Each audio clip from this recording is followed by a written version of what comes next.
ఆంధ్రప్రదేశ్లో 2026 జూన్ నాటికి 4 రాజ్యసభ స్థానాలు ఖాళీ కాబోతున్నాయి. ప్రస్తుతం అసెంబ్లీలో కూటమికి ఫుల్ మెజారిటీ ఉండటంతో 4 రాజ్యసభ స్థానాల సీట్లు ఏకపక్షంగా కూటమి ఖాతాలోకే వెళ్లనున్నాయి. అయితే ఈసారి చంద్రబాబు యువతకు ప్రాధాన్యం ఇవ్వబోతున్నట్లు తెలుస్తోంది. ఆర్థిక బలమున్న పారిశ్రామికవేత్తల కంటే పార్టీ కోసం కష్టపడి పార్లమెంట్లో ఏపీ గొంతుకగా నిలబడే యువతకే ఈసారి ప్రాధాన్యత ఇవ్వాలని బాబు, లోకేష్ భావిస్తున్నారని సమాచారం. ఈ రేసులో అందరికంటే ముందుగా వినిపిస్తున్న పేరు చింతకాయల విజయ్.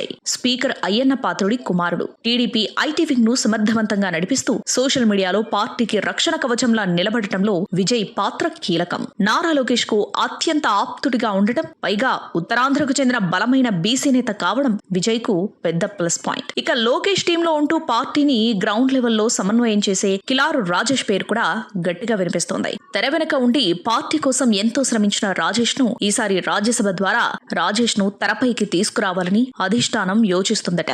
సీనియర్ల కోటాలో వర్ల రామయ్య పేరు ఎప్పటిలాగే పరిశీలనలో ఉంది. పార్టీ కష్టకాలంలో మీడియా చర్చల్లో పాల్గొనే వర్లకు ఈసారి పెద్దల సభ గౌరవం దక్కుతుందో లేదోనని క్యాడర్ ఆసక్తిగా ఎదురుచూస్తుంది. మరోవైపు దళిత వాయిస్ ను వినిపిస్తున్న మహాసేన రాజేష్ పేరు కూడా తెరపైకొస్తుంది. గత ఎన్నికల్లో సీటు త్యాగం చేసిన సామాజిక నేతలకు న్యాయం చేయాలనే ఆలోచనలో భాగంగా మహాసేన రాజేష్ పేరును పరిశీలించే అవకాశం ఉంది. వీరే కాకుండా రాయలసీమ నుంచి పార్టీకి నమ్మకస్తుడైన ఒక యువనేతకు లేదా బలమైన బీసీ ముఖానికి కూడా ఛాన్స్ దక్కొచ్చని విశ్లేషకులు భావిస్తున్నారు. మొత్తానికి లోకేష్ ఆలోచనలకు అనుగుణంగా రాజ్యసభలో ఏపీ ప్రయోజనాలపై గట్టిగా మాట్లాడే స్పీకర్లుండాలని బాబు ప్లాన్ చేస్తున్నారు. ఈ 4 సీట్లలో సామాజిక సమతుల్యత, బీసీ ఎస్సీ సమీకరణాలు పాటిస్తూనే పార్టీ కోసం కేసులు ఎదుర్కొన్న నేతలకు గుర్తింపివ్వడం కూడా కార్యకర్తల్లో ఉత్సాహం నింపాలనేది టీడీపీ హైకమాండ్ మాస్టర్ ప్లాన్. అన్ని అనుకూలిస్తే ఈసారి ఢిల్లీ వెళ్లే పసుపు దళమంతా యువ రక్తంతో నిండిపోనుంది.